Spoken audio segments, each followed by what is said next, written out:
ಮಲೆನಾಡ ಅಕ್ಕಿ ಹಪ್ಪಳ. ಮಲೆನಾಡಿನ ಅಕ್ಕಿ ಹಪ್ಪಳ ಎಂದರೆ ತುಂಬ ಫೇಮಸ್. ಅದರಲ್ಲೂ ಇದನ್ನು ಒಣಗಿಸಿ ಸುಟ್ಟು ತಿನ್ನೋ ಬದಲು ಬಿಸಿ ಬಿಸಿ ಹಪ್ಪಳನ ಈ ರೀತಿ ರೋಲ್ ಮಾಡಿ ಸುತ್ತಿ ತಿನ್ನೋದಿದೆಯಲ್ಲ, ಸಖತ್ ರುಚಿ ಇರುತ್ತೆ. ವಿಡಿಯೋ ನೋಡೋರಲ್ಲಿ ಯಾರಾದರೂ ಈ ಹಪ್ಪಳ ತಿಂದವರಿದ್ದರೆ ಕಮೆಂಟ್ ಮಾಡಿ. ಬನ್ನಿ ಹಾಗಿದ್ರೆ ಈ ಹಪ್ಪಳ ಮಾಡೋದು ಹೇಗೆ ಅಂತ ನೋಡೋಣ. 2 ಗ್ಲಾಸ್ ಅಕ್ಕಿಯನ್ನು 6 ದಿನಗಳ ಕಾಲ ನೆನೆಸಬೇಕು. 2 ದಿನಕ್ಕೊಂದು ಸಾರಿ ನೀರನ್ನು ಚೇಂಜ್ ಮಾಡಬೇಕು. ನಾನಿಲ್ಲಿ ನಾರ್ಮಲಾಗಿ ಊಟದಕ್ಕಿ ಅಥವಾ ರೇಷನ್ ಅಕ್ಕಿ ತೊಗೊಳ್ಬೋದು. ದಪ್ಪ ಅಕ್ಕಿ ತೊಗೊಂಡ್ರೆ ಚೆನ್ನಾಗಿರುತ್ತೆ.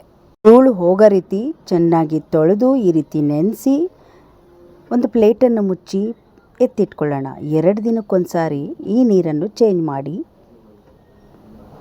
6 ದಿನ ಆದಮೇಲೆ ಮತ್ತೊಂದು ಸಾರಿ ಅದೇ ಸ್ವಲ್ಪ ನೀರನ್ನು ಇಟ್ಕೊಂಡಿರಬೇಕು. ಹುಳಿ ಬಂದಿರೋ ನೀರಿರಬೇಕು.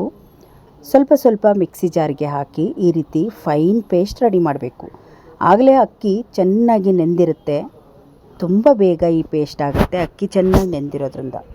ಈಗ ಇದನ್ನು ಒಂದು ಚಿಕ್ಕ ಬೌಲಿಗೆ ಹಾಕ್ಕೊಳ್ತಾ ಇದ್ದೀನಿ. ನಾನು 2 ಗ್ಲಾಸ್ ತೊಗೊಂಡಿರೋದ್ರಿಂದ ಜಾಸ್ತಿ ಹಿಟ್ಟಾಗಿಲ್ಲ. ನೋಡಿ, ಕೈಯಲ್ಲಿ ಈ ರೀತಿ ನಾವು ಅದನ್ನು ಹಿಟ್ಟನ್ನು ಎತ್ತಿದರೆ ಈ ರೀತಿ ನೈಸಾಗಿ ಬೀಳಬೇಕು. ಈಗ ಹಿಟ್ಟು ರೆಡಿ ಇದೆ. ಸಾಮಾನ್ಯವಾಗಿ ಇವತ್ತು ನಾವು ಹಿಟ್ಟು ರುಬ್ಬಿದರೆ ಬೆಳಗ್ಗೆ ಹಪ್ಪಳ ಮಾಡಿಕೊಂಡ್ರೆ ಹದವಾಗಿ ಬರುತ್ತೆ.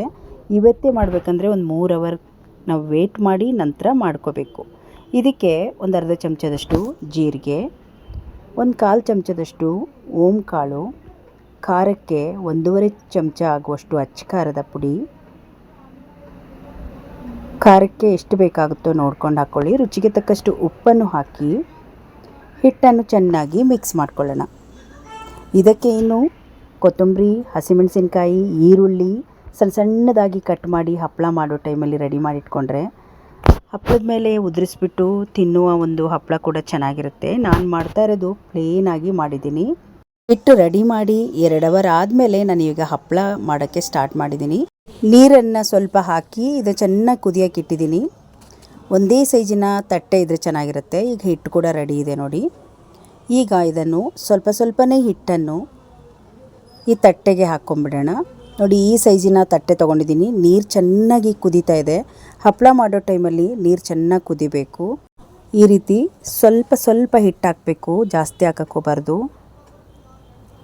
ಚೆನ್ನಾಗಿ ಜಿಗಿ ಬಂದಿತ್ತು ಹಿಟ್ಟು ಮಾತ್ರ. ಈ ರೀತಿ ಸೌಟಲ್ಲಿ ಚೆನ್ನಾಗಿ ನಾವು ಶೇಪ್ ತಕ್ಕೊಂಡು ನಂತರ ಕೈಯಿಂದ ಈ ರೀತಿ ಅಗಲವಾಗಿ ಮಾಡಿಕೊಂಡ್ರೆ ನಮಗೆ ಎಷ್ಟು ಅಗಲ ಬೇಕೋ ಅಷ್ಟು ಅಗಲ ಹಪ್ಪಳ ಬರುತ್ತೆ. ಸಾಧ್ಯವಾದಷ್ಟು ಒಂದೇ ಅಳತೆಯ ತಟ್ಟೆಗಳನ್ನು ತಗೊಂಡ್ರೆ ಚೆನ್ನಾಗಿರುತ್ತೆ. ನೋಡಿ, ಇವಾಗ ನಾನು ಈ ಹಪ್ಪಳ ಚೆನ್ನಾಗಿ ಅಗಲವಾಗಿದೆ. ನೀರು ಕೂಡ ಚೆನ್ನಾಗಿ ಕುದೀತಾ ಇದೆ.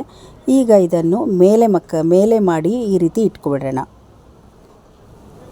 ತಕ್ಷಣದಲ್ಲಿ ಇದು ಆರ್ಕೊಳ್ಳುತ್ತೆ. ಸ್ವಲ್ಪ ನೀರನ್ನು ಮೇಲೆ ಚಿಮ್ಕಿಸ್ಕೋಬೇಕು. ನೋಡ್ತಾ ಇರ್ಬೋದು ನೀವು, ಈ ರೀತಿ ಆರುತ್ತೆ. ಸ್ವಲ್ಪ ನೀರನ್ನು ಚಿಮ್ಕಿಸಿ ತಕ್ಷಣ ಈ ರೀತಿ ಉಲ್ಟಾ ಮಾಡ್ಕೊಂಡ್ಬಿಡ್ಬೇಕು. ನೀರು ಚೆನ್ನಾಗಿ ಕುದೀತಾ ಇದ್ದರೆ ಬೇಗ ಹಪ್ಪಳ ಮಾಡ್ಬೋದು. ನಾವು ಇದನ್ನು ಒಣಗಿಸಿ ವರ್ಷಗಟ್ಟಲೆ ಇಟ್ಟು ಮಾಡೋದಾದರೆ ಗ್ಯಾಸಲ್ಲಿ ಮಾಡೋಕ್ಕೆ ಗ್ಯಾಸ್ ತುಂಬ ಬೇಕಾಗುತ್ತೆ. ಹಸಿ ಹಪ್ಪಳ ನಿಮಗೆ ಇಷ್ಟ ಆಯಿತು ಅಂದರೆ 1 ಗ್ಲಾಸ್ ನೆನೆಸ್ಬಿಟ್ಟು ಈ ರೀತಿ ನೀವು ಮಾಡ್ಕೋಬೋದು. ನಮಗೆ ತಿನ್ನಬೇಕು ಅನಿಸಿದಾಗೆಲ್ಲ ಹಸಿ ಹಪ್ಪಳನ ನಾವು ಈ ರೀತಿಯಾಗಿ ಮಾಡ್ಕೊಳ್ತೀವಿ. ನೋಡಿ, ಮತ್ತೊಂದು ತಟ್ಟೆಯಲ್ಲಿ ಕೂಡ ನಾನು ಹಿಟ್ಟು ಹಾಕಿ ಈ ರೀತಿ ಮಾಡ್ಕೊತಾ ಇದ್ದೀನಿ. ಮೇನಾಗಿ ಹಿಟ್ಟು ತುಂಬ ಚೆನ್ನಾಗಿ ನೆಂದಿರಬೇಕು. ಹಿಟ್ಟು ನಾವು ಎಷ್ಟು ಜಿಗಿ ಬರುತ್ತೋ ಹಪ್ಪಳ ಅಷ್ಟೇ ಚೆನ್ನಾಗಾಗುತ್ತೆ. ಹುಳಿ ಬಂದಿರಬೇಕು. ಇದ್ರ ಮೇಲೆ ಸ್ವಲ್ಪ ಈರುಳ್ಳಿ ಹಾಕಿ ಕೂಡ ನಾವು ತಿಂದರೆ ತುಂಬ ಚೆನ್ನಾಗಿರುತ್ತೆ. ಈರುಳ್ಳಿ ಹಾಕ್ಕೊಳ್ತಾ ಇದ್ದೀನಿ. ಈರುಳ್ಳಿ, ಕೊತ್ತಂಬರಿ ಸೊಪ್ಪೆಲ್ಲ. ನಾವು ಒಂದು ತಟ್ಟೆನ ರೆಡಿ ಮಾಡ್ತೇನೆ, ಇನ್ನೊಂದು ತಟ್ಟೆ ಹಪ್ಪಳ ಬೆಂದಿರುತ್ತೆ. ಮತ್ತೆ ಒಂದು ತಟ್ಟೆನ ನಾವು ಇಟ್ಕೊಳ್ಬೋದು. ಹಪ್ಪಳ ತುಂಬ ಚೆನ್ನಾಗಿ ಬೆಂದಿದೆ. ರೌಂಡಾಗಿ ಕಲರ್ ಇದೇ ರೀತಿಯಾಗಿ ಕಲರ್ ಬರಬೇಕು. ಬಿಳಿ ಆಗಿದ್ದರೆ ಅದು ಬೆಂದಿಲ್ಲ ಅಂತ ಅರ್ಥ. ನೋಡಿ, ಮೇಲೆ ಇನ್ನೊಂದು ಸ್ವಲ್ಪ ನೀರನ್ನು ಚಿಮ್ಕಿಸ್ಕೊಂಡು ತಕ್ಷಣದಲ್ಲಿ ತೆಗೆದು ನಾವು ಒಂದು ತಟ್ಟೆಯಲ್ಲಿ ಹಾಕಿ ಇಡಬೇಕು. ಮಾಡುವ ವಿಧಾನ ಹೀಗಿರುತ್ತೆ. ಆದರೆ ತಿನ್ನೋಕ್ಕೆ ಮಾತ್ರ ತುಂಬ ಚೆನ್ನಾಗಿರುತ್ತೆ. ಯಾರೆಲ್ಲ ಈ ರುಚಿನ ನೀವು ನೋಡಿದಿರೋ, ಈ ಹಪ್ಪಳ ತಿಂದಿದ್ದೀರೋ ಬಾಯಲ್ಲಿ ನೀರು ಬರೋದು ಗ್ಯಾರಂಟಿ. ಒಂದು ಕಡ್ಡಿ ತಗೊಂಡು ಈ ರೀತಿ ಸೈಡ್ ಮಾಡಿಕೊಂಡು ಹೀಗೆ ನೀಟಾಗಿ ಎತ್ತಿ ಇಟ್ಕೊಳ್ಬೇಕು. ನೀವು ಬಿಸಿ ರೆಡಿ ಮಾಡ್ತೇನೆ ನಿಮ್ಮ ಮನೆಯಲ್ಲಿ ಹಪ್ಪಳ ಖಾಲಿನೇ ಆಗಿರುತ್ತೆ. ಅಷ್ಟೊಂದು ರುಚಿಯಾಗಿರುತ್ತೆ. ಹೆಲ್ತಿಯಾಗಿರೋ ಹಪ್ಪಳ ಅಂತಲೇ ಹೇಳ್ಬೋದು. ಈಗ ನೋಡಿ ಈರುಳ್ಳಿ ಹಪ್ಪಳ ಕೂಡ ರೆಡಿ ಇದೆ. ಅದು ಕೂಡ ತೆಗೆದು ಇಟ್ಟು ಮತ್ತೆ ಒಂದು ಹಾಕ್ಕೊಂಡು ಇದೇ ರೀತಿ ಎಲ್ಲ ಹಪ್ಪಳನೂ ಸುಲಭವಾಗಿ ನೀವು ಮಾಡ್ಕೋಬೋದು. ಕೆಲವೊಂದು ಸಲ ಜಾಸ್ತಿ ಬೆಂದಾಗ ಈ ರೀತಿ ಸ್ವಲ್ಪ ಸಾಫ್ಟ್ ಆಗುತ್ತೆ, ತೆಗಿಯೋಲಿಕ್ಕೆ ಸ್ವಲ್ಪ ಕಷ್ಟ ಆಗ್ಬೋದು. ಅದಕ್ಕೆ ಹದವಾಗಿ ಬೆಂದಿರಬೇಕದು. ನೋಡಿ ಈ ಹಪ್ಪಳ ಎಷ್ಟು ಚೆನ್ನಾಗಿ ಬರುತ್ತೆ. ಈರುಳ್ಳಿ ಹಪ್ಪಳ ಮಾಡುವಾಗ ನಾವು ಈರುಳ್ಳಿ ಹಾಕಿ ನಾವು ಎತ್ತುವಾಗ ನಿಧಾನವಾಗಿ ತೆಗಿಬೇಕು.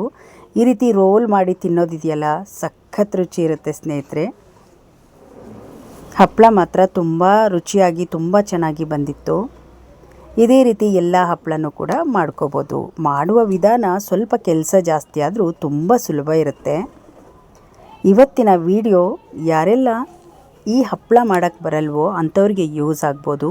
ಕೆಲವು ಕಡೆ ಈ ರೀತಿ ಹಪ್ಪಳ ಮಾಡಲಿಕ್ಕೆ ಬರೋದಿಲ್ಲ.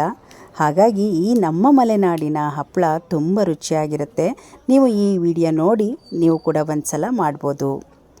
ನೋಡಿದ್ರಲ್ಲ ಸ್ನೇಹಿತರೆ, ಇವತ್ತು ನಾನು ಗ್ಯಾಸಲ್ಲಿ ಹೇಗೆ ಅಕ್ಕಿ ಹಪ್ಪಳ ಮಾಡೋದು ಅಂತ ಶೇರ್ ಮಾಡಿದ್ದೀನಿ. ಸಾಮಾನ್ಯವಾಗಿ ಇದನ್ನು ಸೌದೆ ಒಲೆಯಲ್ಲಿ ಮಾಡಿದರೆ ತುಂಬಾ ಒಳ್ಳೆಯದು. ಯಾಕಂದರೆ ನಾವು ಬೇಕು ಅಂದಾಗೆಲ್ಲ ಸ್ವಲ್ಪ ಸ್ವಲ್ಪ ಈ ರೀತಿ ತಿನ್ನಲಿಕ್ಕೆ ಮಾಡ್ಕೋಬೋದು. ಮೇನಾಗಿ ಮಕ್ಕಳಿಗೆ ತುಂಬ ಇಷ್ಟ ಆಗುತ್ತೆ. ನೋಡಿ ಧನು ಕಾಯ್ತಾನೆ ಇದ್ದಾನೆ ಹಪ್ಪಳಕ್ಕೋಸ್ಕರ, ಯಾವಾಗ ಹಪ್ಪಳ ಮಾಡ್ತಾರೆ ಅಂತ ಖುಷಿಯಿಂದ ತಿಂತಾರೆ. ಈ ವಿಡಿಯೋ ಇಷ್ಟ ಆದರೆ ಒಂದು ಲೈಕ್ ಮಾಡಿ.